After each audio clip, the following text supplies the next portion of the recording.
My name is Wes Regan, and I'm an East Van resident, and I'm running to be Member of Parliament here in the riding of Vancouver East with the Green Party of Canada. Bill C51 is a major issue for me and for many Canadians. I think it's going to be a clear election issue this time around.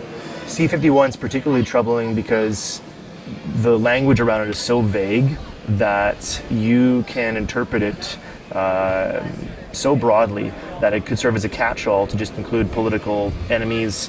Environmentalists or First Nations in particular are very concerned about the wording in the bill, such things as any threat to critical infrastructure. So, for example, would Kinder Morgan's new twinning that they want to put through to export oil from Alberta to China constitute critical infrastructure for Canada? It's not going into our domestic supply. It's a foreign-owned corporation that's building the pipeline, and it's exporting our resources to a different country where it's going to play a role in global carbon emissions, and not to mention issues with air quality and quality of life in major Chinese cities like Shanghai or Beijing. So is that critical national infrastructure? We're going to see people continue to oppose Enbridge, Kinder Morgan, Energy East, other pipelines that are for export purposes, and the federal government, NEB or CSIS, could choose to interpret people's opposition to those type of pipelines as against the economic interests of Canada, if they so choose, when in fact I think that those arguments are incredibly weak.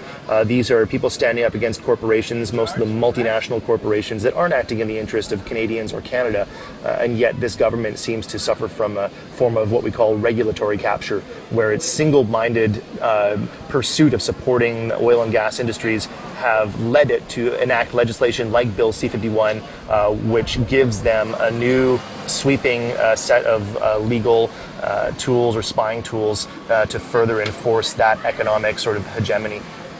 It's one of a handful of bills that are considered outliers in the legal constitutional sense. So this is where a lot of the concern is, not to mention the privacy, the intrusion, the disrespect for our rights as Canadians, and Canadians have voiced our concern loud and clear about this bill. It's a major election issue going into this, and I've written extensively about it in the Vancouver Observer. I spoke about it at the National Day of Action. I was hosted by the BCGEU with support from Lead Now and Open Media here at the Art Gallery, and it's something that I think is very troubling and un-Canadian. It's an un-Canadian piece of legislation. So we need to repeal that and put in place legislation that will keep Canadians safe while respecting our rights and freedoms.